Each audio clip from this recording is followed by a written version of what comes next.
Bonjour, frères et sœurs, j'espère que vous allez bien. En tout cas, moi je vais super bien. Amen. Et heureux d'être là parmi vous ce matin. Et ce qui fait notre joie, c'est parce que Dieu est au milieu de nous. Dieu est au milieu de nous. Alors que son nom soit béni. Alors je viens partager avec vous des pensées sur mon cœur. J'allais dire que je viens prêcher à moi-même. Si vous voulez écouter, vous écoutez. Moi, en tout cas, j'écouterai ce que je vais prêcher. Amen. Parce que ce que je vais prêcher, c'est d'abord pour moi. Puisque c'est la parole de Dieu, elle est d'abord pour moi. Avant d'être pour vous. J'espère que vous serez bénis. Parce que moi, j'ai été béni par cette parole-là. Nous allons prier. Notre Dieu et notre Père, c'est avec joie que nous sommes là en ta présence. La responsabilité est grande et lourde, mais nous ne sommes pas là pour nous-mêmes. Nous sommes là en ton nom. Nous prions dans le nom de Jésus que le Saint-Esprit accomplisse les œuvres que tu veux accomplir dans chacune de nos vies en ce moment. Que nous soyons des canaux que tu utilises, notre Dieu, et non pas des obstacles. Que tu accomplisses pleinement tout ce que tu veux faire dans chacune de nos vies et que chaque accomplissement soit à la hauteur de ta gloire. Nous te bénissons dans le nom de Jésus-Christ. Amen. Amen. Amen. Donc, je voudrais partager avec vous sur ce thème, déterminé à posséder notre héritage. Je me suis dit, voilà, je vais parler d'abord à moi-même. Donc, je suis déterminé à posséder mon héritage. J'espère que toi aussi, tu es déterminé à posséder ton héritage. Et en tant qu'Église de Christ, nous sommes déterminés à posséder notre héritage. On pouvait l'intituler autrement, mais voilà, l'essentiel, c'est que nous puissions saisir ce que le Saint-Esprit veut nous dire. Il s'agit effectivement d'un processus pour arriver à notre héritage. C'est un processus. Ce n'est pas que nous allons dormir et quand nous allons nous réveiller le matin, alors d'un tour de je ne sais quoi, nous allons nous retrouver dans un endroit et nous allons dire, ah voilà, j'ai mon héritage, je suis dedans. Non, avec Dieu, ce n'est pas comme ça. C'est un processus d'enseignement, c'est un processus de croissance afin que ce que Dieu veut s'accomplisse dans nos vies. La personne déterminée est une personne qui avance malgré tout, qui avance sans peur. Même si elle rencontre des difficultés, elle ne se laisse pas abattre par le découragement. La personne déterminée sait ce qu'elle cherche. Elle a un but à atteindre. Et ce but est tellement important pour elle, tellement glorieux que rien ne l'empêche. Il se lève le matin, il fixe le but. Il est fatigué, il fixe le but. Il ne veut pas manquer le but. Ça, c'est une personne déterminée qui ne se décourage pas. Le but à atteindre est tellement important qu'elle donne de l'élan chaque jour afin qu'elle puisse arriver à bout de ce qu'elle cherche. La gloire de notre héritage en Christ illumine nos pensées et rend notre détermination incorruptible malgré la séduction et l'opposition. Ce que nous voyons en Christ est tellement grand que nous pouvons avancer parce que Christ est notre objectif et notre finalité. Éphésiens 1:3, c'est un verset que nous connaissons bien. Béni soit Dieu, le Père de notre Seigneur Jésus-Christ, qui nous a bénis de toutes sortes de bénédictions dans les lieux célestes en Christ.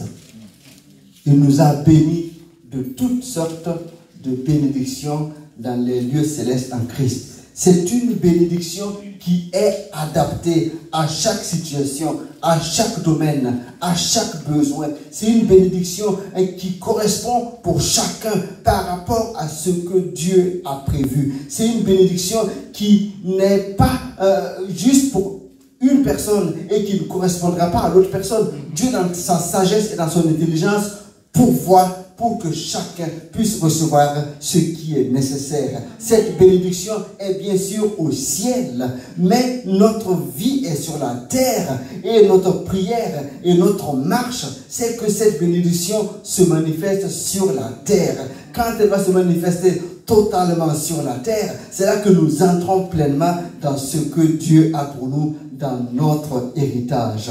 Romains 8, 17. Si nous sommes enfants, nous sommes aussi héritiers et co-héritiers de Christ. Si toutefois nous souffrons avec lui, afin d'être glorifiés avec lui. Amen. Nous sommes enfants de Dieu. Nous sommes héritiers et co-héritiers de Christ. Mais si toutefois nous souffrons avec lui afin d'être glorifiés, pour dire que il y a quand même un processus dans lequel Dieu nous amène, afin que nous puissions croître dans sa connaissance, afin que nous puissions endurer les difficultés qu'il y a sur notre route, mais au bout, l'espérance ne trompe pas, nous allons vivre ce qu'il a prévu pour nous. Galates 4, verset 1. Galates 4, verset 1. Or, aussi longtemps que l'héritier est enfant, je dis qu'il ne diffère à rien d'un esclave, quoiqu'il soit le maître de tout. Tant que nous sommes enfants, nous sommes héritiers, mais nous ne bénéficions pas de notre héritage. C'est pour ça que pour Dieu, il met tout en œuvre pour notre croissance, afin que nous puissions hériter de ce qu'il a prévu pour nous. Il nous a bénis de toutes sortes de bénédictions dans les lieux célestes. Mais il faut que nous puissions croître dans notre connaissance de qui il est, que notre foi en lui soit constante, que nous puissions nous attacher à la vérité de sa parole, afin que ce qu'il a prévu pour nous, nous puissions de manière consciente l'avoir et l'obtenir. Mais quand nous allons rester comme des petits enfants, nous ne pouvons pas grandir en lui, nous avons un héritage que nous ignorons, qui n'est pas le nôtre. Dieu veut que nous puissions entrer et posséder notre héritage. Cet héritage est céleste en Christ, mais doit se manifester sur la terre. Que Dieu nous donne de grandir chaque jour et de saisir ce qu'il a prévu pour chacun de nous. Pour la réflexion de ce matin, c'est vrai, j'ai prévu un plan. Il faut faire toujours un plan. Mais ce que l'Esprit nous permettra de comprendre aujourd'hui, c'est ce que nous allons partager ensemble.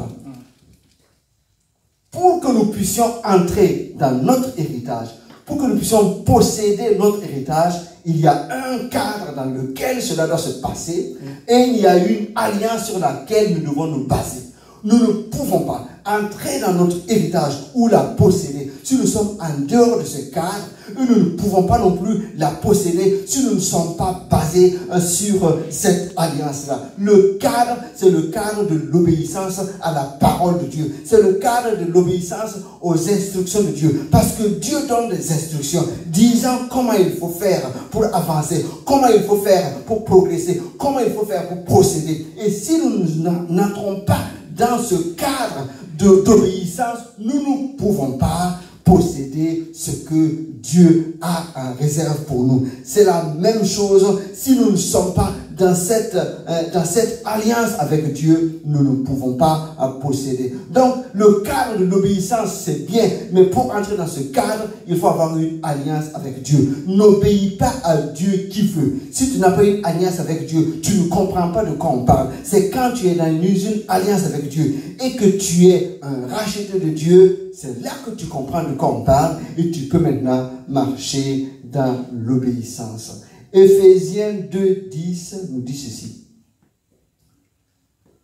Car nous sommes son ouvrage, ayant été créés en Christ pour les bonnes œuvres que Dieu a préparées d'avance afin que nous les pratiquions. Je relis. Car nous sommes son ouvrage, ayant été créés en Christ pour les bonnes œuvres que Dieu a préparées d'avance pour que nous les pratiquions. Nous avons été créés, c'est vrai. Mais la parole précise, nous avons été créés en Christ. Et créés en Christ, Dieu parle dans sa parole de la nouvelle création. Nous étions pécheurs. À partir du moment où nous avons été rachetés, c'est là que nous avons été créés en Christ. Donc, créés en Christ, nous avons maintenant cette alliance avec Dieu. Mais ce qui m'émerveille quand je lis cette parole, c'est que Dieu a préparé des bonnes œuvres à accomplir. Dieu qui est l'architecte du monde, qui est l'architecte du temps. On dit que les siècles passés, il était là comme architecte. Les siècles à venir, si Jésus n'est pas encore revenu, les milliards de personnes qu'il y a sur la terre, dans quelques lieux géographiques que ce soit, il y a Dieu qui est architecte de toutes choses. Et pour le salut de l'humanité, pour le salut de chacun, il a préparé des bonnes œuvres. Vous me suivez? Dieu a préparé des bonnes œuvres pour le bien de l'humanité. Et maintenant, quand il a préparé les bonnes œuvres, il a créé et il a racheté des hommes et des femmes, afin que ces hommes et ces femmes accomplissent les bonnes œuvres que Dieu a préparées. Cela est très important à comprendre et à saisir. Ça veut dire que j'ai été créé pour des bonnes œuvres que Dieu a préparées. Je n'ai pas été créé pour accomplir les bonnes œuvres que moi je veux faire. J'ai été créé pour un but, pour accomplir les bonnes œuvres que Dieu a préparées. Quand tu es un recruteur dans une entreprise, tu as un poste que tu veux pourvoir, tu fais un planning dans ce que tu veux comme caractéristique de la personne à recruter et tu cherches la personne qui correspond au mieux à ton poste que tu veux pourvoir. Dieu, il prépare des bonnes œuvres. Mais il n'est pas juste dans l'aspect de recrutement. Il crée la personne qu'il veut utiliser. Et il l'utilise maintenant pour accomplir des bonnes œuvres. Vraiment, c'est profond ce que Dieu veut nous dire ce matin. Cela veut dire qu'en fait, quand tu es créé en Christ pour accomplir les bonnes œuvres, il met en toi le potentiel nécessaire pour accomplir ce pourquoi tu as été créé. Alors, ce pourquoi tu as été créé n'est peut-être pas à ta dimension. Il est à la dimension de Dieu. Parce que Dieu est éternel. Quand il veut te faire faire les bonnes œuvres, il ne pense pas juste à ton petit nombril. Il ne pense pas juste à ton petit environnement.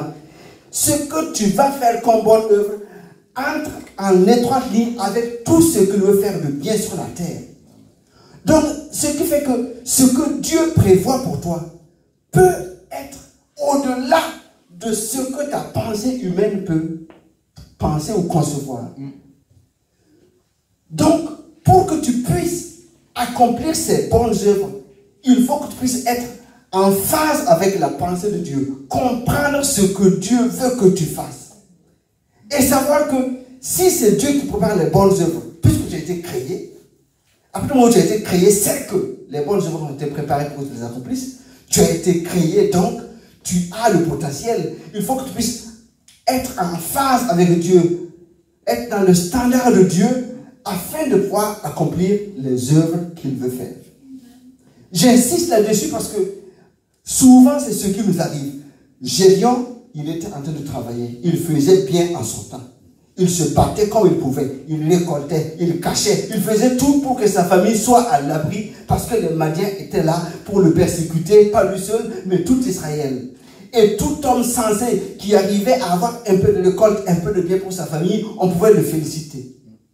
Mais Gédéon n'était pas au top de ce que Dieu voulait qu'il fasse. Il faisait déjà bien pour sa famille. Mais quand l'ange d'Éternel lui a apparu, il lui a dit, vaillant héros. Gédéon dit, non, je ne suis pas vaillant héros. Je suis là juste pour essayer de trouver des petites choses pour ma famille. Pourquoi m'appelles-tu vaillant héros? Mais Dieu ayant créé Gédéon pour des œuvres à accomplir, c'est ce qu'il veut que Gédéon fasse. Donc quand Dieu regarde Gédéon, Dieu voit un vaillant héros.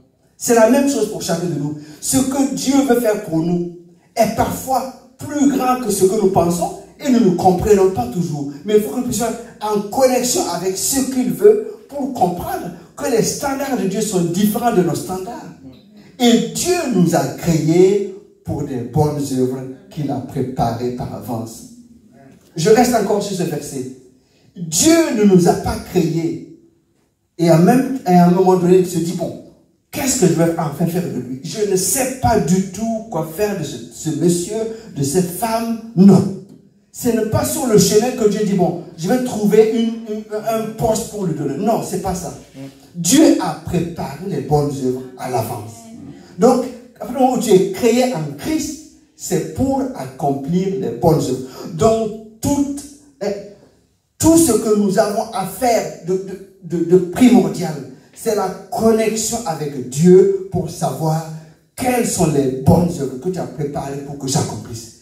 Si nous n'avons pas cette information, nous pouvons faire des bonnes œuvres, mais ce ne sont pas celles que Dieu nous a demandé de faire. Et aux yeux de Dieu, nous manquons le but. Si nous faisons des bonnes œuvres, et ce ne sont pas les œuvres que Dieu nous a demandées. Il est important. Il est indispensable. C'est pour cela que j'arrive, je dis, je ne viens pas vous prêcher. Je viens me prêcher à moi-même. Parce que chaque jour, ma prière, c'est que Dieu me révèle. Qu'est-ce qu'il veut que je fasse? Et cela, notre prière, ce n'est pas dans un objectif, une révélation dans 5-10 ans. Ça veut dire que dans le quotidien, aujourd'hui, là, quand je me lève, qu'est-ce que Dieu a préparé pour que je fasse? Si Dieu veut que je fasse du bien à quelqu'un, il faut que je le fasse. Si je passe à côté de cette personne et que j'ai négligé, alors que Dieu voulait qu'en cette journée je fasse, je manque le but là. Qu'est-ce que Dieu a préparé comme bonne œuvre pour que je fasse? C'est notre questionnement, c'est notre prière de chaque jour. C'est en cela, chaque fois que nous allons accomplir ce qu'il a préparé par avance, que nous possédons de manière progressive, de manière croissante, l'héritage qu'il a pour nous. Allez, nous avançons. Pour que nous puissions posséder notre héritage, nous nous basons sur un fondement, sur une alliance. Si nous ne sommes pas dans cette alliance, il n'est même pas question de posséder quelque chose. C'est parce que nous avons une alliance avec Dieu que Dieu va le dire, il se doit de respecter. Une alliance, c'est toujours entre deux personnes. Et la personne qui trahit le plus, ce n'est pas Dieu, c'est souvent l'homme. Dieu est fidèle à son alliance. Et l'alliance, elle a débuté il y a longtemps. Notre père de la foi, Abraham, l'a expérimenté. Mais nous allons lire dans Exode 12, 13. Juste le verset 13 de Exode 12. Alors que le peuple n'est pas encore sorti d'Égypte, le sang vous servira de signe sur les maisons où vous serez. Je verrai le sang et je passerai par-dessus vous. Il n'y aura point de plaie qui vous détruise quand je frapperai le pays d'Égypte. Amen. Nous connaissons bien l'histoire. Alors qu'il y a eu 9 plaies que Dieu a opérées pour pouvoir sortir le peuple, il y a eu cette 10e plaie qui est venue frapper jusqu'au sommet de l'État. Parce que l'Égypte, c'était la grande puissance politique militaire, mais c'était aussi des gens qui adoraient d'autres dieux. À tel point que même les pharaons étaient considérés comme éternels, comme des dieux. Et Dieu a voulu manifester une puissance extraordinaire. Il n'était pas obligé de faire 10 plaies. Il pouvait juste faire une grande bousculade et le lendemain, allez, tout est réglé. Mais cela n'est pas dans les principes de Dieu. Dieu veut toujours que ça augmente au fur et à mesure et que sa gloire soit de plus en plus éclatante. Il ne coûtait rien à Dieu quand Moïse était venu, qu'il secoue le cœur de Pharaon et que bon voilà, Pharaon dit bon allez, vous pouvez sortir aujourd'hui, voilà. Non. Mais Dieu ne veut pas ainsi. Pourquoi? Puisqu'il veut que sa gloire soit grande. Plus l'opposition est là, plus la gloire va être plus grande. Non seulement dans le pays d'Égypte, dans la cour, dans les palais, dans tout le pays, dans les pays environnants, tout le monde doit savoir que ce peuple a un Dieu qui s'appelle l'Éternel et qu'il l'a délivré de la main de l'Égypte. C'est pour cela qu'il y a eu plusieurs plaies jusqu'à ce qu'il y ait l'ange de la mort qui soit passé. Et la consigne pour être sauvé, il fallait mettre le sang de l'agneau sur les linteaux et sur les côtés des portes. C'était l'obéissance de cette alliance-là. Cela veut dire que si tu étais parmi les Égyptiens et tu avais compris le message et que tu avais mis le sang, l'ange de la mort allait passer outre parce que c'est une alliance. Si tu étais un Hébreu et tu avais refusé de mettre le sang, il y allait avoir la mort sur toi. Parce que c'est l'alliance qui parle. Quand Dieu fait une alliance, il parle. Ce n'est pas la qualité de la personne en face. Dieu fait alliance avec toi, il tient son alliance. Tu lui tournes le dos et tu reviens, il dit, voilà, je suis là, je tiens mon alliance. C'est pour cela que ce qui se passe alors que le peuple est en Égypte, l'histoire n'a pas commencé à s'écrire maintenant. Elle a commencé à être écrite avant. Dieu avait dit à Abraham, voilà, ta descendance va être en Égypte, en esclave pendant 400 ans. Et je vais le délivrer. L'histoire avait été déjà dite avant. Donc Dieu a planifié les choses et il le fait par fidélité. Même si à un moment donné, on le verra plus tard, le peuple se comporte de manière vraiment incompréhensible, de manière rebelle, Dieu dit, voilà, j'ai promis à Abraham, vous serez dans la terre promise. Donc à cause de cette alliance, Dieu conduit son peuple jusqu'à destination. Amen. L'alliance est importante. L'alliance oblige Dieu à agir. L'alliance, c'est la protection. C'est sur cette alliance-là que nous nous basons pour avancer. On rentre dans cette alliance, on marche maintenant dans l'obéissance. Tant qu'on n'a pas une alliance avec Dieu, on ne peut pas parler d'obéissance et on ne peut pas posséder les choses que Dieu a préparées pour nous. Jean 1, 12, pour nous rappeler que nous aussi, nous avons une alliance avec Dieu. Mais à tous ceux qui l'ont reçu, à ceux qui croient en son nom, elle a donné le pouvoir de devenir enfants de Dieu. Par de la parole de Jésus. Lesquels sont nés non du sang, ni de la volonté de la chair, ni de la volonté de l'homme, mais de Dieu. Amen. Nous sommes enfants de Dieu. Et c'est Dieu qui est l'initiateur de cette alliance-là. Il est venu dans le monde, alors que le monde était pécheur. Ce n'est pas le mérite du monde qui a amené Jésus sur la terre. Non, c'est l'amour de Dieu pour le monde. Et il dit, j'aime ce monde, j'envoie mon fils mourir pour faire une alliance, afin que quiconque croit soit sauvé.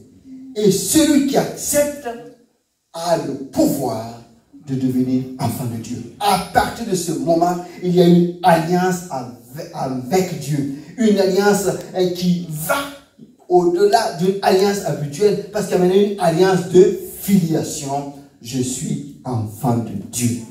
Dans l'alliance établie par le sang de Jésus-Christ, son Fils, Dieu s'est engagé à protéger et conduire ses héritiers en manifestant sa toute-puissance contre toute opposition, dans le but de faire éclater sa gloire. Nous devons donc posséder notre héritage en Christ en nous tenant sur cette alliance établie.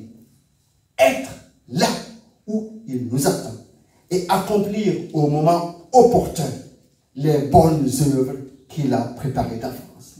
C'est en vue de l'accomplissement de ces œuvres que nous avons été créés. Amen. Amen. Donc ça, c'était vraiment le premier point que je voulais partager avec vous. L'alliance avec Dieu. C'est sur ça que nous nous basons. L'alliance par le sang de Jésus qui a fait de nous ses enfants.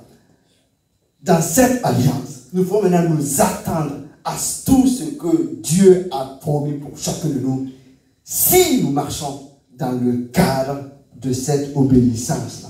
Donc, nous basons sur cette alliance, restant dans le cadre de cette obéissance, il nous amène à posséder notre héritage. Sur le chemin de cet héritage, il peut y avoir des obstacles, mais je ne voulais pas donner des sous-titres en disant obstacle 1, obstacle d'eux. Parce que ce qui est le plus important, ce n'est pas l'obstacle, c'est le but de l'obstacle.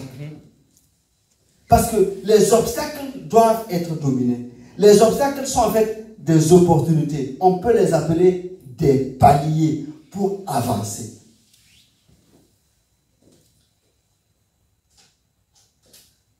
Le premier obstacle qu'il faut dominer, c'est la frayeur et la peur pour donner gloire à Dieu. Vous savez, quand le peuple est sorti d'Égypte, personne ne peut douter. Il y a eu quand même au moins 10 plaies. Personne ne peut douter qu'il y a eu la main puissante de Dieu qui a été mise en œuvre. Donc ils sont sortis tout joyeux, les mains pleines de richesses, et ils avancent. Et Dieu leur dit, vous allez passer par le chemin là, qui passe par la mer Rouge. Et ils sont contents. Certainement qu'ils chantaient, ils étaient heureux, enfin libres. Ça fait 400 ans d'esclavage. Donc, c'est tout à fait normal qu'on puisse quand même imaginer que ce peuple ne sort pas avec une tristesse. Oh, enfin, on est sorti. Non, c'était avec de la joie, avec de la réjouissance. Peut-être que quand ils sont arrivés devant la mer Rouge, ils ont commencé à s'interroger. Maintenant, il nous a sorti Dieu et nous sommes là. Comment va-t-il se passer? Bon, mais souvenons-nous quand même qu'il y a quelques temps, quelques jours, la puissance de l'Éternel s'est manifestée. Nous pouvons croire encore aujourd'hui. Dieu va faire encore. Dieu va faire encore. Dieu va faire encore. Dieu va faire encore. Alléluia. Il guérit les malades, il ressuscite les morts. Il est vivant pour toujours, il ne change pas. Dieu va faire des miracles, Dieu va faire encore. Et quand ils ont fini de chanter ça, quelques-uns vont commencer à dire, ah, vous chantez, mais qu'est-ce que Dieu va faire? Est-ce qu'il y a des gens qui savent faire un pont pour qu'on puisse passer? Est-ce qu'on peut construire des bateaux? Toute l'imagination là peut sortir. Comment on va faire? Il y en a qui vont toujours, bon, écoutez, restons quand même fermes. Dieu nous a sortis, il va encore faire quelque chose aujourd'hui. Et si les ossements de Joseph pourraient parler, parce que vous savez que Joseph faisait partie du voyage, mais ce sont ses os. Joseph a dit, quand l'Éternel vous aura visité, ramenez mes os dans la terre. Et si les ossements de Joseph pourraient parler, il a dit, écoutez, ayez confiance en Dieu. Dieu va faire quelque chose. Mais les ossements de Joseph ne pouvaient pas parler. Pendant qu'ils étaient là en train de se questionner, ils commencent à entendre un bruit. C'était le bruit, un bruit de chars, de cavaliers. Les 600 chars d'élite qui venaient derrière eux. Alors les visages ont commencé à changer. On ne pouvait plus chanter comme au début. Parce que la peur commençait à venir. Et ils étaient là un peu tout tremblants. Et en plus du bruit, ils voient la poussière qui se lève. Ils voient que l'armée de Pharaon approche et devant, il n'y a pas de solution. Alors, la peur et la frayeur a atteint son comble. Et là, ils ont commencé à dire des paroles insensées. Pourquoi nous as-tu amenés ici? Est-ce qu'il n'y avait pas de sépulcre en Égypte pour que tu nous amènes là? C'est incroyable. Donc, en quelques instants, toute la confiance qu'ils avaient en Dieu a disparu. Ils ont oublié tous les miracles qu'ils ont vus il y a quelques jours. Et c'était maintenant dans le regret du passé. Ils voyaient leur mort venir. L'ennemi poussait derrière eux, voulait bien sûr les faire abandonner. Mais il y a quelque chose d'extraordinaire quand nous lisons la parole de Dieu. Dieu était présent au milieu d'eux. Et ce que ce peuple vivait, nous ne le vivons pas physiquement en ce moment. La présence de Dieu était matériellement visible par une nuée le jour et par une colonne de feu la nuit. On ne pouvait pas douter de la présence de Dieu. Et quand nous lisons dans Exode 14, verset 4. Exode 14, verset 4. Dieu avait parlé à Moïse pour qu'il parle au peuple. Voilà ce qu'il lui a dit. j'endurcirai le cœur de Pharaon et il les poursuivra. Mais Pharaon et toute son armée serviront à faire éclater ma gloire. Et les Égyptiens sauront que je suis l'Éternel. Et les enfants d'Israël firent ainsi. Qu'est-ce que ça veut dire? On dit qu'avant, Dieu a parlé à Moïse et dit, dis aux enfants d'Israël, voilà ce que je vais faire. Les Égyptiens vont vous poursuivre, mais je vais faire éclater ma gloire. En dépit de tout cela, quand les ennemis se sont mis derrière eux, la peur a été grande. La frayeur a été incroyable. Ça veut dire que la parole de Dieu, la présence de Dieu était insuffisante pour les rassurer. Alors, Exode 14, 15 nous dit ceci. L'Éternel dit à Moïse, mais pourquoi ces cris? Comme si Dieu dit, mais je ne comprends pas. Je vous ai dit ce que je veux faire, mais pourquoi vous criez? Je ne vous suis pas là. Je vous ai donné le protocole. Comment on va faire pourquoi vous criez? Et parle aux enfants d'Israël et qu'ils marchent. Mais on marche où? Oui, marchez devant vers la mer Rouge. Mais pourquoi vous criez? Je vous ai dit de marcher. Et toi, Moïse, prends ton bâton et fends la mer. Dieu avait prévu ce qu'il fallait faire. Mais la peur était si grande. Donc, pour les Égyptiens, non, pour les Hébreux, quand ils arrivaient là, pour eux, c'était une grande épreuve, un grand obstacle, la mer Rouge. Or que non, aux yeux de Dieu, ce n'était pas un obstacle. Aux yeux de Dieu, c'était une occasion de montrer sa gloire. Depuis le début, il montre sa gloire au fur et à mesure. Au fur et à mesure. La mer Rouge n'était pas un obstacle pour Dieu. La mer Rouge, c'était une occasion pour que Dieu montre sa gloire. Peut-être c'est ce que nous vivons aussi. La parole de Dieu parle souvent d'épreuves. Nous aussi nous en parlons. Mais les situations qui nous arrivent alors que nous sommes dans cette alliance et que nous marchons en obéissance à la parole doivent servir à montrer la gloire de Dieu. Il n'y a pas d'autre objectif que Dieu vise en nous faisant passer par les épreuves. Il n'a rien à gagner à nous humilier dans les épreuves. Il a une alliance. Il a un nom à défendre. Nous sommes ses enfants. Comment il va se comporter si tous ses enfants sont toujours croulés, sont toujours anéantis? Quel père il est? Il veut que sa gloire resplendisse dans la vie de ses enfants. Alors, chaque fois qu'il y a une difficulté, ce n'est pas un obstacle, non. C'est un palier. C'est une occasion. C'est une opportunité pour que la gloire de Dieu se manifeste.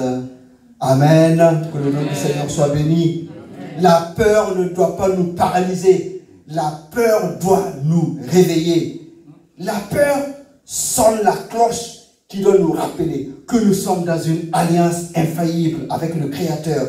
Et la frayeur doit nous pousser dans les bras de Dieu en activant notre foi en lui. L'ouverture des portes surnaturelles de nos vies vient couronner notre détermination à posséder notre héritage. Amen. Amen. Pour nous encourager encore, nous allons voir l'histoire de Josaphat qui a vécu la même chose dans 2 Chroniques, chapitre 20. Nous n'allons pas lire tout. Josaphat est un roi de Juda.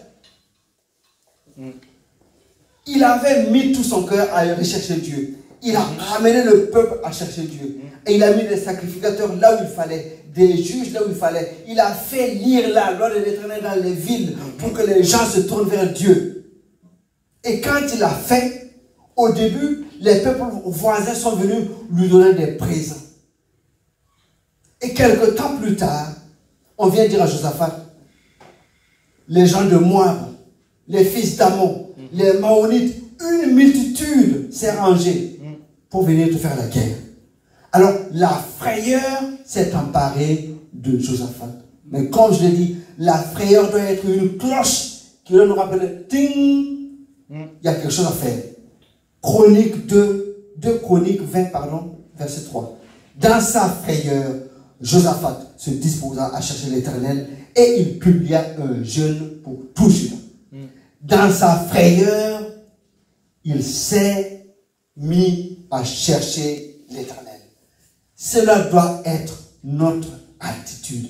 À chaque fois qu'il y a la frayeur qui nous atteint, nous devons chercher l'Éternel. La frayeur doit nous rappeler que nous avons une alliance avec Dieu. La frayeur vient pour nous dire, écoute, là, c'est foutu pour toi.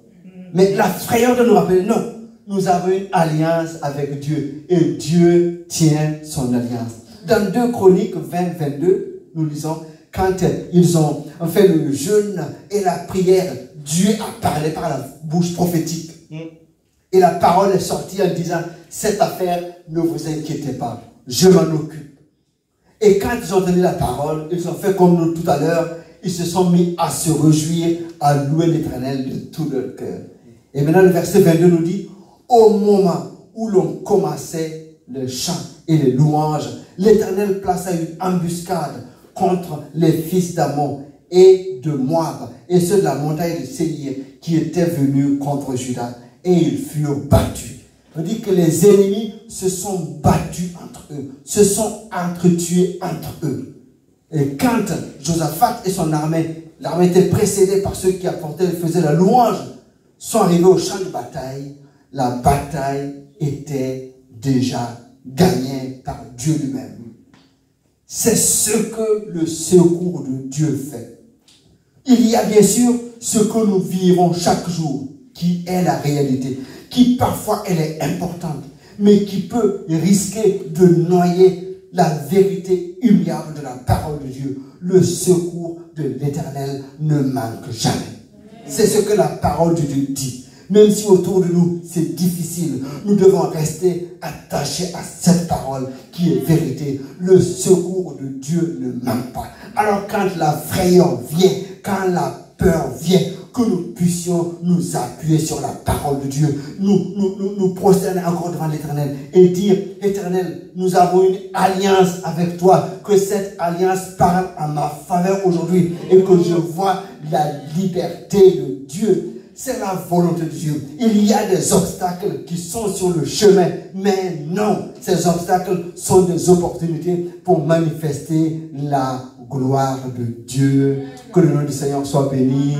Amen. Amen. Amen. Donc nous pouvons les appeler des obstacles ou des difficultés, mais nous pouvons les appeler aussi des opportunités, des occasions que Dieu met devant nous pour que sa gloire se manifeste. Si nous n'avions pas ça, quel moment nous allions voir la manifestation de la gloire de Dieu? Dieu pouvait créer un monde où il n'y a pas du tout ça. Mais tout ça, c'est là. Dieu est au courant. Mais Dieu veut que ça soit ainsi pour que sa gloire puisse paraître. Et cela participe à notre croissance. Cela participe à un fondement de foi solide. Que notre témoignage soit encore plus grand pour dire, voilà, Dieu l'a encore fait. Alors que le nom du Seigneur soit béni. Amen.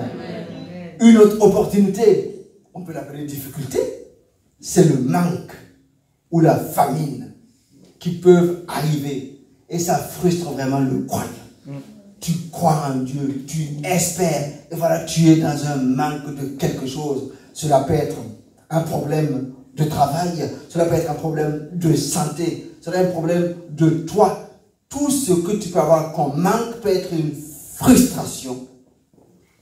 Alors que le chemin par lequel tu passes, si tu es resté dans cette alliance et ce cadre, ce n'est pas toi qui l'as tracé.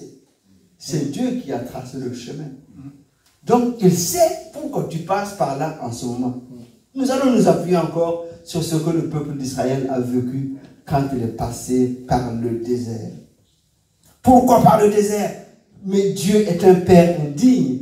Pourquoi par le désert? Pourquoi pas par un autre chemin?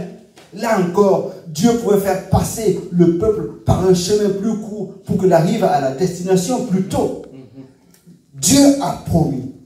je vais vous amener dans un pays où coule le lait et le miel. Et ça, c'est l'image de la possession de notre héritage. Mais Dieu a choisi le chemin de la mer Rouge. Et Dieu a choisi le chemin du désert. Oh, pourquoi Dieu fait tout cela?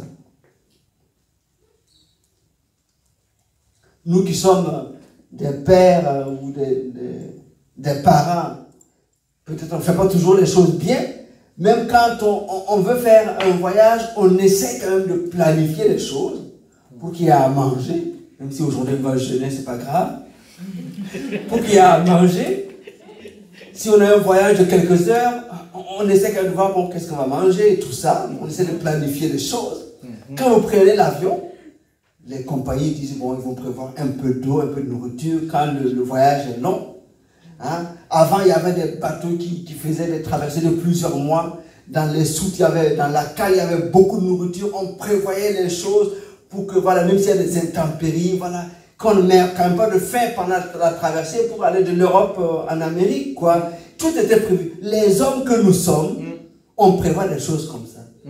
Et l'on veut penser que celui qui a fait sortir les Hébreux, le peuple là, d'Égypte, pour les conduire dans la terre promise, ne va pas penser en quoi il va pouvoir à leurs besoins. Parce que se dire qu'on est dans le désert, on n'a rien à manger, c'est pour dire qu'en fait, Dieu a fait un faux plan. Dieu n'est pas très intelligent. Il ne sait pas que dans le désert, il y a des manques, quoi.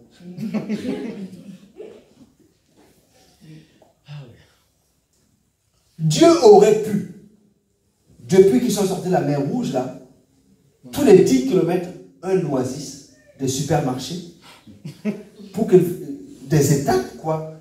Donc ce serait un village touristique ambulant. Voilà, on marche là, on est fatigué un peu, alors on va rester à cette oasis là, c'est tout frais, c'est tout beau. Après, qu'est-ce que tu veux manger aujourd'hui? Allez, on mange des bonnes choses, on se lève, on continue la marche, et voilà, rien, tout va bien. Ah, on est où? C'est la terre promise. Ah, on y est déjà. Je n'ai même pas su. Non. Non. Dieu a choisi autrement. Mais ce n'est pas parce qu'il n'est pas intelligent. C'est parce qu'il veut que nous puissions croître et avoir et posséder. On ne va pas donner des perles au pourceau. Il faut que nous puissions croître pour posséder ce que Dieu veut nous donner. Alors dans le désert, on peut penser que c'était vraiment un moment de manque. Mais puisque Dieu avait prévu les choses, il sait que dans le désert, ils ne vont pas pouvoir pêcher, ils ne vont pas pouvoir aller à la chasse. Humainement, tu n'as pas de moyens pour trouver à manger. Donc, celui qui les fait sortir, passer par là, avait prévu des choses. Mais il faut que Dieu amène le peuple qu'il ne connaît pas à vivre dans la dépendance de Dieu. Dites-moi, quand ils sont sortis de la mer Rouge, pourquoi Dieu ne fait-il même pas que la première eau? Vous savez, ils ont marché 3 jours, ils avaient soif. Ils ont vu de l'eau. Ah, enfin de l'eau. Ils arrivent, l'eau est amère. Ils ne peuvent pas boire. Mais Dieu, tu aurais quand même pu faire une bonne eau glacée, là on a soif. Non, c'est pour que l'on sache que dans le chemin là, les choses ne sont pas naturellement bonnes. Il faut toujours l'intervention de Dieu pour chaque chose. Parce que, vous savez, on vit dans un monde, même parfois quand je nous montre des émissions qui sont merveilleuses, où on voit la créature comme elle est, pour ceux qui sont sensibles à Dieu, ils reconnaissent la grandeur et la beauté de Dieu. Mais ceux qui ne connaissent pas Dieu, la nature est belle, c'est tout. Ils n'arrivent pas à entrevoir qu'il y a un créateur en fait. Si dans tout le désert là, il y avait tout c'était bien fait avec des oasis et tout ce qu'il faut, ils allaient même croire que, mais en fait, dans le désert, c'est normal, c'est comme ça en fait. Dans le désert, tu as des oasis à tous les 10 km et tu as des supermarchés quand tu veux. Ça n'entraîne pas à avoir une confiance, une dépendance à Dieu. Ça entraîne plutôt à avoir une confiance au matériel. Alors, dans ces déserts, Dieu, l'objectif, c'est pour qu'on se détourne du matériel et qu'on regarde à lui Et quand on regarde à lui, il fait paraître le matériel qui est nécessaire. Le désert sert à montrer que nous avons une dépendance au vide de Dieu. Donc, quand on pense au désert et au manque, il faut plutôt penser à l'abondance du désert. C'est ce que Dieu veut en fait. Dieu veut de l'abondance dans le désert. Quand vous êtes dans une forêt où il y a toutes choses et qu'il y a de l'abondance, vous ne voyez pas la différence. Si vous êtes dans un désert, dans un lieu de manque, et Dieu crée de l'abondance, c'est l'œuvre de Dieu. Quand Dieu crée, c'est quelque chose qui ressemble à qui il est. C'est grand comme lui, c'est beau comme lui, c'est parfait comme lui, c'est adapté comme lui. C'est pour cela qu'il les a fait passer par le désert, pour qu'ils voient de l'abondance dans le désert. Ce n'est pas du tout pour qu'ils meurent de famine dans le désert, mais c'est pour qu'ils sachent que leur Dieu s'appelle Jéhovah Jireh. C'est pour qu'ils le connaissent. C'est pour qu'ils le connaissent. Nous avons bien sûr des besoins qui sont légitimes. Dieu les sait. Mais le manque ne doit pas nous divertir ou ralentir notre marche. La provision divine est intarissable. Sa promesse est certaine. Nous ne manquerons de rien. Le psaume 23. Ta situation actuelle n'est pas ta destination. Tu es en marche ou en chemin, pour qu'on ne dise pas que je suis politique, et le processus de l'accomplissement de ta destinée est déclenché. Dieu lui-même te conduit jusqu'au bout, il pourvoira à tes besoins. Nous l'avons vu, nous connaissons l'histoire, malgré les murmures, Dieu a fait une promesse et une alliance. Donc il tient son alliance, parce que malgré les murmures, Dieu pourrait dire, bon, c'est bon là, c'est moi qui vous sors et vous n'arrêtez pas de murmurer, de critiquer tout ce que j'ai fait. Je suis quand même sage, grand, intelligent. Je fais les choses pour vous. Et tout ce que vous avez à faire, c'est critiquer tout ce que je fais. Non, Dieu n'a pas réagi comme ça. Dieu a pourvu à leurs besoins. Parce qu'il y a une alliance. Exode 16, versets 11 et 12.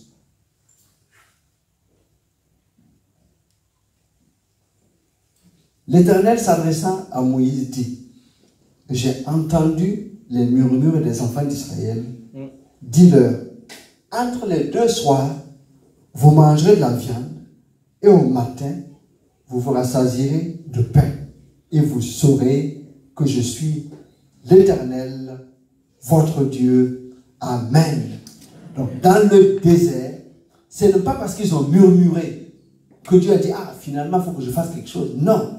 Dieu avait prévu les nourrir, leur donner à boire, jusque dans la terre promise. Donc, les murmures n'ont pas empêché Dieu de faire. Même si Dieu était mécontent dans son cœur, Dieu a donné. Et quand Dieu a donné, il n'a pas donné avec petitesse. Il a donné avec abondance. Il y avait à manger le soir, le matin. Et quand nous lisons la parole, beaucoup ont eu mal au ventre. Parce qu'ils ont mangé trop. Ils ont dit, voilà, là, il faut qu'on mange là aujourd'hui. On n'aura peut-être pas de manque de foi. Et quand il fallait prendre la manne, on a dit, vous prenez que pour un jour. Quelques-uns ont pris pour plusieurs jours. Le lendemain, il y avait des vers. Dieu a pourvu. Et quand Dieu pourvoit, il pourvoit suffisamment.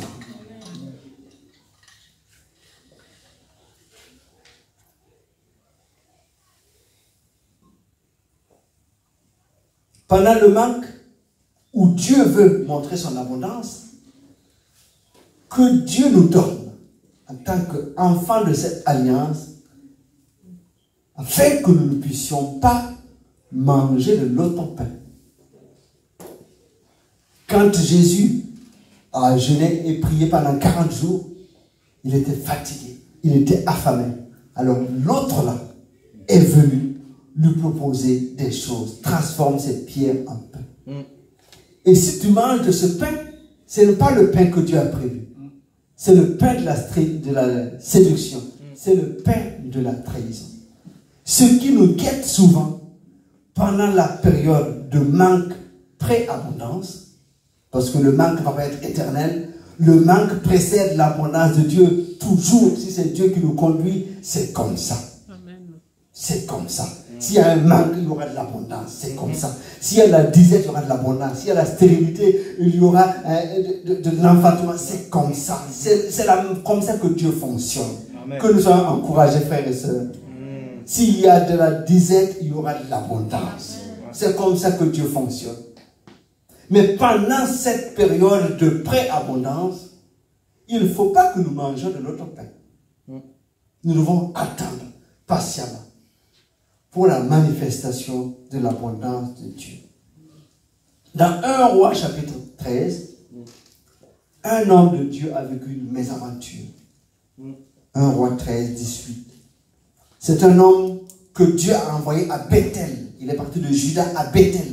Et Dieu lui a dit, tu vas aller à Bethel et tu vas prophétiser sur l'autel. Parce que sur l'autel, le roi s'appelait Jéroboam en ce moment, il y avait des mauvaises choses qui se passaient. Et Dieu dit non, tu vas prophétiser sur l'autel et tu vas proclamer, Josias deviendra roi et Josias va rétablir les choses. Et quand cet homme est parti, il a prophétisé sur l'autel. Et l'autel s'est fendu en deux selon la parole de l'homme. Et le roi Jéroboam tend la main comme pour menacer l'homme de Dieu. Et sa main est devenue sèche. Il ne pouvait pas ramener sa main vers lui. Il a encore dit, oh s'il te plaît, prie ton Dieu pour qu'il me délivre. Et quand l'homme de Dieu a prié, le miracle s'est accompli, il a pu ramener sa main. Mais Dieu lui avait dit, quand tu vas aller dans cette ville-là, tu ne boiras pas, tu ne mangeras pas, tu ne repartiras pas par le chemin par lequel tu es venu. Et quand le miracle est effectivement venu, le roi lui a dit, viens chez moi, je vais te donner à manger, je vais te donner quelques présents. Il a dit non. L'Éternel a dit, niet, c'est pas possible. Donc il a pris sa route pour repartir. Et c'est là qu'il y avait un vieux prophète, entendu parler de ce qui s'est passé, il s'est levé et il allait le voir. Romains 13, 18. Non, 1 Roi 13, 18, pardon. Et il lui dit, moi aussi, je suis prophète comme toi. Et un ange m'a parlé de la part de l'Éternel et m'a dit, ramène-le avec toi dans ta maison et qu'il mange du pain et boive de l'eau. Il lui mentait. L'homme de Dieu retourna avec lui et il mangeait du pain et but de l'eau dans sa maison. Dommage. Et quand il s'est levé pour partir, ce que Dieu avait prédit s'est accompli. Il a été attaqué par un lion. Le lion ne l'a pas mangé parce que les gens l'ont vu, le corps, l'âne et le lion qui étaient à côté. Il a mangé du mauvais pain. Peut-être qu'il avait faim, peut-être que c'était la disette. Mais il fallait attendre ce que Dieu lui a dit. Dieu lui avait dit les choses de manière claire. Que Dieu nous aide, frères et sœurs, afin que même pendant la disette, ce que Dieu a mis à nos cœurs, ce que Dieu nous a dit, que nous puissions marcher dans le cadre de cette obéissance pour ne pas manger de mauvais pain qui donne la mort, alors que le pain de Dieu donne la vie. Amen. Amen. Que le nom du Seigneur soit béni. Amen. Pour posséder notre héritage, troisième point, nous devons proclamer par la foi notre victoire. Proclamer la victoire. C'est Dieu qui a fait la promesse que le peuple allait être conduit dans un pays où coule le lait et le miel. Promesse faite déjà à Abraham et promesse renouvelée quand le peuple devait sortir par Moïse qui a expliqué les choses. Et Dieu tient sa promesse.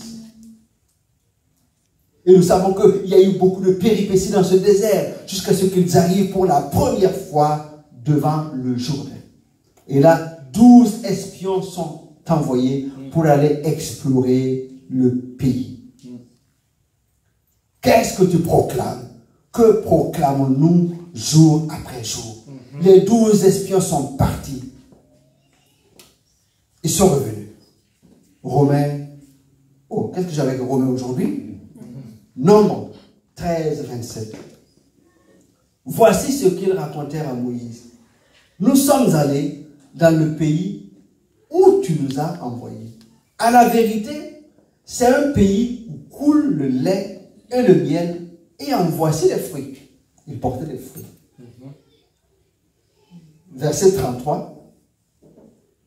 Et nous y avons vu les géants, enfants d'Anak, de la race des géants. Nous étions à nos yeux et aux leurs comme des sauterelles. Voilà la déclaration, la proclamation. Il y a deux qui étaient sur la première proclamation. À la vérité, c'est un pays où coule le lait et le miel. En voici les fruits. Et deux autres s'appesantissent sur notre déclaration, qui est qu'il y a des géants, impossibles pour nous. Ils ont passé 40 jours pour explorer le pays. Et nous savons la conséquence. Quand ils ont refusé d'entrer dans la terre promise, comme Dieu avait dit, ils sont repartis dans le désert pendant 40 ans. Errer dans le désert 40 ans. Parce qu'on n'a pas voulu entrer comme Dieu a voulu. On peut avoir de la peur, c'est vrai, quand on voit les géants. Mais si on considère le trajet, tout ce que Dieu a fait depuis le début, on peut avec sagesse, avec foi, quand même se dire, bon, si Dieu nous a fait sortir, et tout ce qu'il a fait sont des preuves que ce n'est pas la dernière difficulté qui va nous bloquer. Mais non, ils ont dit, c'est pas possible, nous ne pouvons pas, nous n'y arriverons pas. Voilà. Et les 10 ont pu convaincre le peuple. Ils ont dit, non, non, c'est bon, nous restons dans le désert. Donc, ils sont repartis dans le désert et ils se sont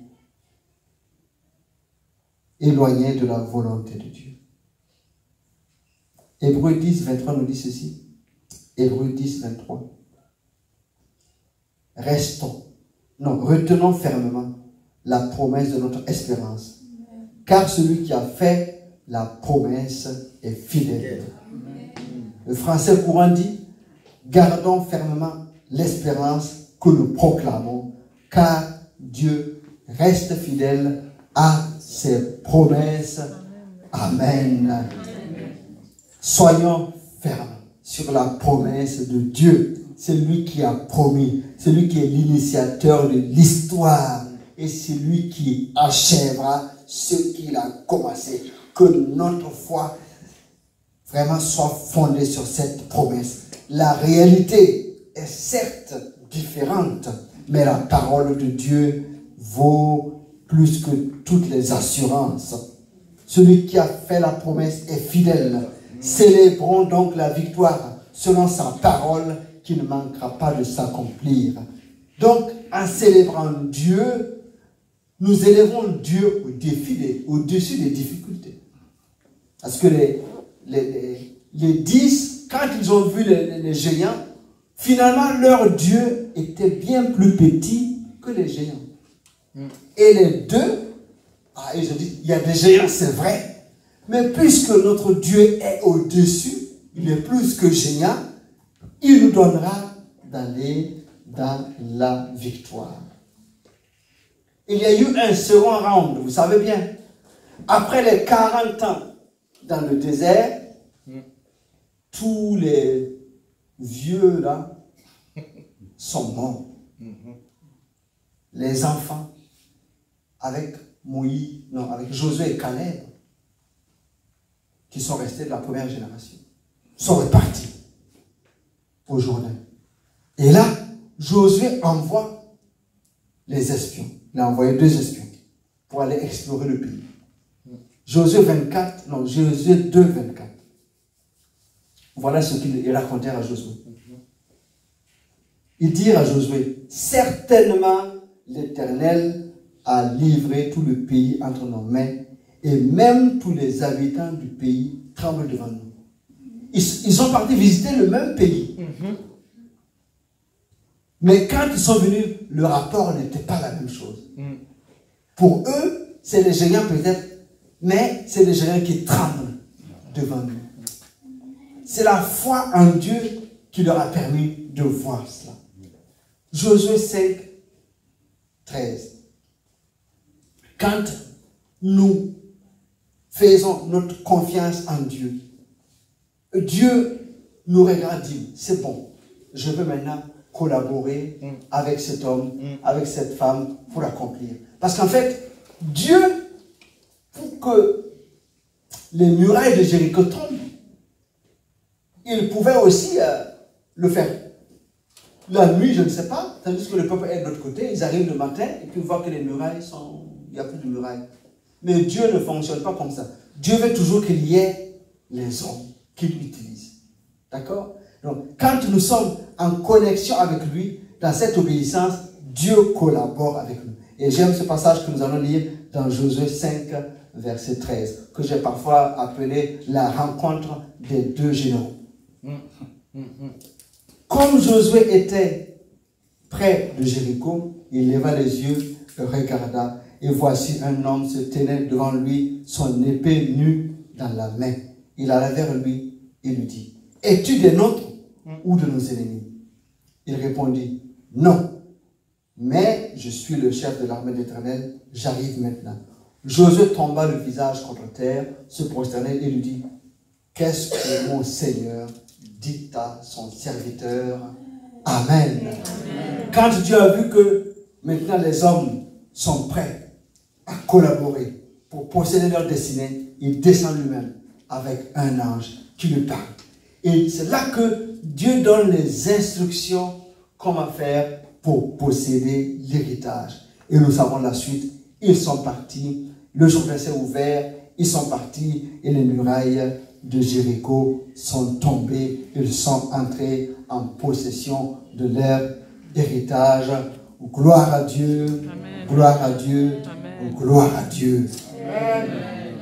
Nous devons nous tenir sur l'alliance avec Dieu. Et dans cette alliance, nous marchons avec obéissance. Et Dieu, il tient fermement son alliance avec nous. Et deuxièmement, même si il y a des épreuves sur notre route, ce n'est pas des obstacles, c'est des opportunités pour manifester la gloire de Dieu. Quand la peur vient, elle doit sonner dans notre cœur que nous avons une alliance avec Dieu et que c'est le moment maintenant pour Dieu de manifester sa gloire. Quand nous passons par le désert, ce n'est pas le désert de la famine, c'est le désert de l'abondance. Parce que Dieu, c'est le Dieu de l'abondance. Et la disette va précéder toujours l'abondance de Dieu. Parce qu'il veut que nous puissions reconnaître qu'il est Jéhovah Jireh. Et à l'approche, nous devons toujours garder cette foi ferme et proclamer, même s'il y a des géants. Je proclame parce que c'est la promesse de Dieu pour moi. Et la promesse de Dieu s'accomplira. Si nous sommes dans cette dynamique-là, nous pouvons alors entendre les instructions de Dieu pour entrer en possession de notre héritage. Et Dieu nous considère comme un général. Et il descend lui-même et il parle à nos cœurs pour nous donner les instructions. Parce que il veut être fier de nous. Ah oui, ce sont mes enfants. Ils ont vaincu là. Oui. J'ai fait des choses pour eux. Ils sont rentrés dans mon héritage. Je suis fier d'eux. C'est ce que Dieu veut. Dieu ne veut pas nous voir juste dans la misère tout le temps. Que les difficultés soient pour nous des opportunités. À Dieu toute la gloire. Amen. Amen. Amen. Nous terminons en lisant Éphésiens 1, verset 16 à 19.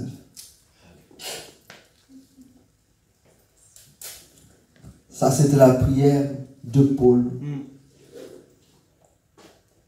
qui est aussi la volonté de Dieu pour chacun de nous. Parce qu'en fait, si tout ce que nous disons, tout ce que nous lisons, reste une connaissance théorique, ça ne nous fait absolument rien. C'est de l'histoire ancienne sans plus. Mais si c'est une connaissance qui va au fond de nous-mêmes, qui transforme notre être entier, c'est là que nous devenons un canal d'accomplissement de la volonté de Dieu. Donc, la prière de Paul pour les Éphésiens est aussi pour chacun de nous aujourd'hui. Je ne cesse de rendre grâce pour vous, faisant mention de vous dans mes prières, afin que le Dieu de notre Seigneur Jésus-Christ, le Père de gloire, vous donne un esprit de sagesse et de révélation dans sa connaissance. Et qu'il illumine les yeux de votre cœur pour que vous sachiez quelle est l'espérance qui s'attache à son appel. Quelle est la richesse de la gloire de son héritage qu'il réserve aux saints. Et quelle est envers nous qui croyons l'infinie grandeur de sa puissance, se manifestant avec efficacité par la vertu de sa force. Amen. Amen. Que nous ayons la révélation de la connaissance de la parole. Que nos yeux vraiment soient illuminés par la parole de Dieu. Et que nous puissions être émerveillés par l'immensité, la richesse de l'espérance qui s'attache à notre appel. La révélation de la connaissance de sa parole est indispensable pour le renouvellement de notre intelligence. Elle nous rendra à même de collaborer avec les plans de Dieu rattachés à notre vie, afin de posséder pleinement le glorieux héritage qui nous est réservé en Christ. Amen. Amen. Amen. Gloire à Dieu pour sa parole. Amen. Alléluia. Amen. Alléluia. Amen. Amen. Amen. Je vous invite à vous tenir debout, s'il vous plaît.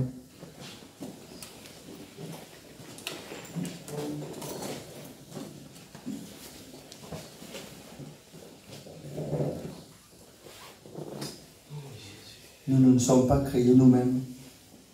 Ce n'est pas nous qui avons envoyé Jésus sur la croix.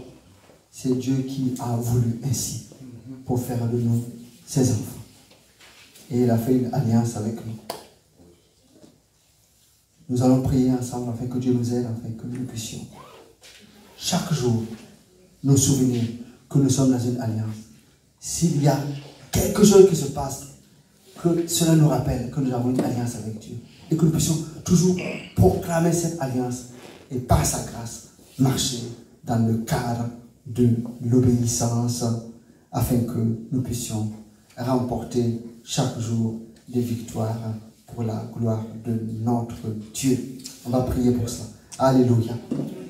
Oh notre Dieu, nous voulons te demander de nous aider, Seigneur, à marcher dans une obéissance.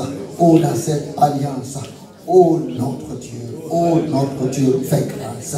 Oh notre Dieu, fais grâce. Tu as fait une alliance par le sang de Christ. Tu as fait une alliance par le sang de Christ. Tu as fait une alliance par le sang de Christ. Nous sommes maintenant tes enfants. Et tu nous donnes, oui, de marcher dans le cadre de cette parole. Dans le cadre de cette parole. Et marcher dans l'obéissance. Dans le nom de Jésus. Nous avons une alliance avec toi. Et tu ne mens pas. Oh, tu n'oublies pas. Oh, tu n'abandonnes pas ton alliance. Tu es fidèle à cette alliance.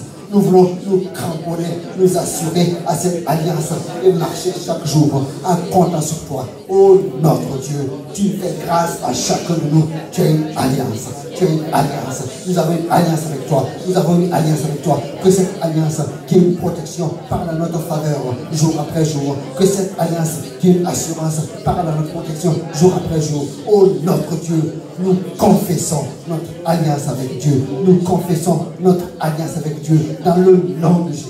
Dans le nom de Jésus. Dans le nom de Jésus. Alléluia. Oh, gloire à ton nom, Seigneur. Gloire à ton nom, Seigneur. Gloire à ton nom, Seigneur. Alléluia. Nous voulons bannir toute peur. À chaque fois qu'il y a la frayeur, parce que la frayeur est parfois déclenchée par quelque chose d'inattendu, quelque chose de subite. Et la frayeur, à chaque fois qu'on a la frayeur, que nous puissions faire comme Josaphat, nous tourner vers l'Éternel. Que la grâce de Dieu nous soit faite aujourd'hui par son esprit, afin que nous puissions bannir toute crainte, bannir toute frayeur et toute peur, afin que nous puissions considérer toujours la fidélité de Dieu. Jésus a dit, je suis avec vous tous les jours. Ce n'est pas une nuée que nous voyons, mais c'est aussi vrai. Sinon, c'est plus vrai. Parce qu'avant, c'était une alliance sur le sang de l'agneau. Mais là, nous avons une alliance par le sang de Jésus qui parle plus encore. Alors, nous sommes sûrs que ce qu'il a dit est vrai pour nous. Je suis avec vous tous les jours jusqu'à la fin du monde. Alors que la peur quitte nos cœurs, que la peur ne prenne pas place, que la peur ne nous donne pas de nous endormir. Non, au contraire, qu'elle nous donne de réveiller notre foi en disant, oh Dieu, c'est maintenant que tu agis, parce que tu es présent. Oh notre Dieu, aide-nous Seigneur, aide-nous Seigneur. Nous ne voulons pas la peur. Nous ne voulons pas la peur. Nous ne voulons pas la peur. Nous ne voulons pas. Nous refusons la peur. Nous refusons la peur. Nous refusons la peur. Nous refusons l'esprit de peur dans le nom de Jésus. Nous refusons l'esprit de peur dans le nom de Jésus. Nous bannissons la peur de nos cœurs. Nous bannissons la peur de nos cœurs. Nous bannissons la peur de nos cœurs. Nous bannissons la peur de nos cœurs. Nous bannissons la peur de nos cœurs. Nous sommes des enfants de Dieu. Nous sommes des enfants de Dieu. Nous bannissons la peur. Nous bannissons la peur. Nous bannissons la peur. Nous sommes des enfants de Dieu. Nous bannissons la peur. Merci pour ta présence le jour, ta présence la nuit, ta présence quand il fait mauvais, quand il fait beau, ta présence, quels que soient les moments, les circonstances. Nous bannissons la peur. Donne-nous la conscience de ta présence. Oh, la conscience de la présence de Dieu fait la différence. Nous bannissons la peur. Nous bannissons la peur. Nous sommes, oh Seigneur, dans la présence de notre Dieu. Et nous sommes alors en plus que vainqueurs. Plus que vainqueurs. Plus que vainqueurs. Dans le nom de Jésus-Christ. Amen. Amen.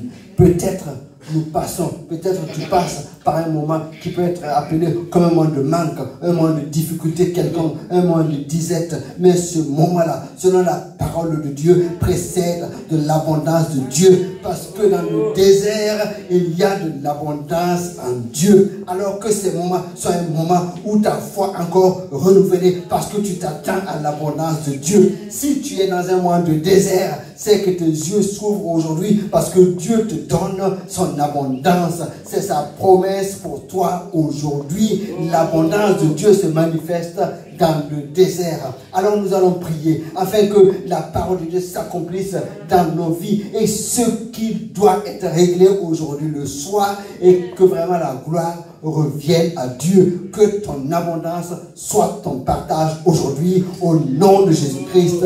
Amen. Alléluia. Nous voulons prier dans le nom de Jésus avec dans ta grâce et dans ta miséricorde tout ce qui est désert ou qu'on manque dans nos vies. Oh notre Dieu, soit transformé par l'abondance. Tu es celui qui fait fleurir dans le désert. Tu es celui qui donne les fleuves dans le désert. En toi, la stérile enfante cette fois. En toi, notre Dieu, il y a l'abondance. Tu es le Dieu de l'abondance. Tu es le Dieu de l'abondance. Tu n'es pas le Dieu des miettes. Tu es le Dieu de l'abondance. Alors, notre Dieu, que nous puissions faire l'abondance.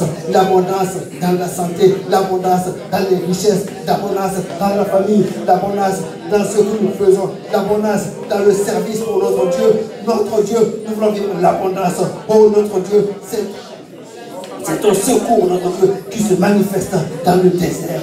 Dans le désert, nous voyons ta main, nous le croyons, parce que tu connais le chemin. Tu connais le chemin. C'est toi qui nous tiens par la main. Tu as prévu ce qui est nécessaire afin que nous puissions posséder notre destinée, que nous puissions posséder notre héritage. Tu as prévu ce qui est nécessaire, ce qui est utile. Oh notre Dieu, que cette période de disette soit transformée en abondance dans le nom de Jésus.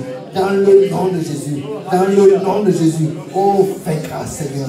Fais grâce. Oh, notre Dieu. Oh, notre Dieu. Alléluia.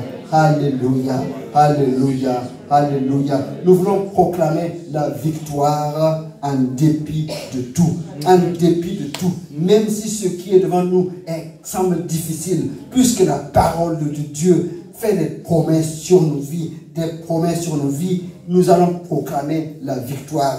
Si nous étions seuls dans le combat, nous pouvions avoir des doutes. Celui qui est avec nous est plus que celui qui est avec le monde. Alors il n'y a pas de commune mesure entre les deux. Non, Dieu est au-dessus de tout. Et nous sommes dans le bon camp. Alors nous allons maintenant proclamer la victoire de Dieu sur nos vies. Parce que ce qu'il a promis, c'est pas parce que nous sommes bons qu'il le fait. Non, c'est dans son alliance qu'il veut le faire pour chacun de nous. Alors nous proclamons ensemble aujourd'hui la victoire de Dieu dans nos vies. Dans les situations par lesquelles nous passons, nous proclamons la victoire parce que c'est Dieu qui agit en nous, par nous, pour sa seule gloire. Alléluia. Oh notre Dieu, nous voulons proclamer la victoire dans le nom de Jésus, parce que ta parole est vraie, ta parole s'accomplit toujours. Nous proclamons la victoire dans nos combats, la victoire dans nos combats. C'est toi qui nous mets au large, jour après jour. C'est toi qui nous mets au large, c'est toi qui combats pour nous. Oh, nous voulons le dire encore aujourd'hui, nous voulons le dire encore aujourd'hui. Tu es notre victoire.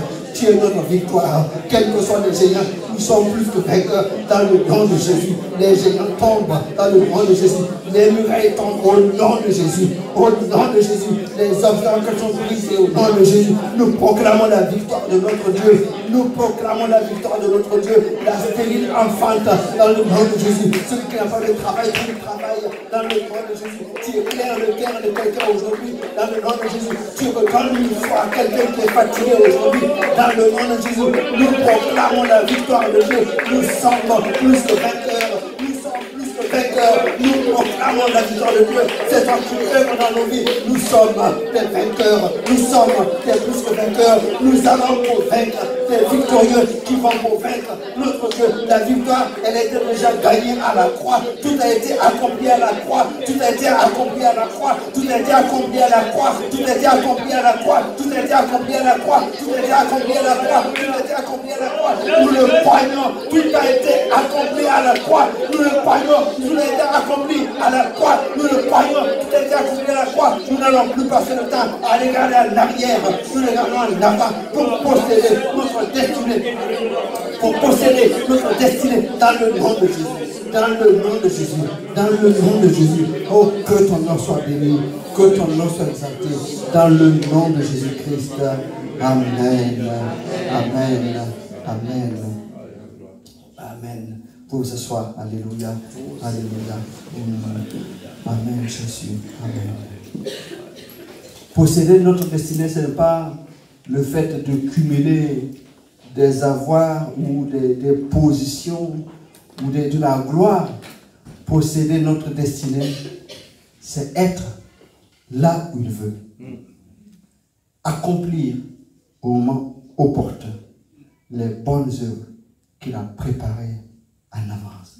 C'est ça qui va glorifier le nom de notre Dieu. C'est ça qui va témoigner que nous avons accompli ce pourquoi il nous a suscité sur la terre. Que le nom du Seigneur soit béni. Amen. Amen.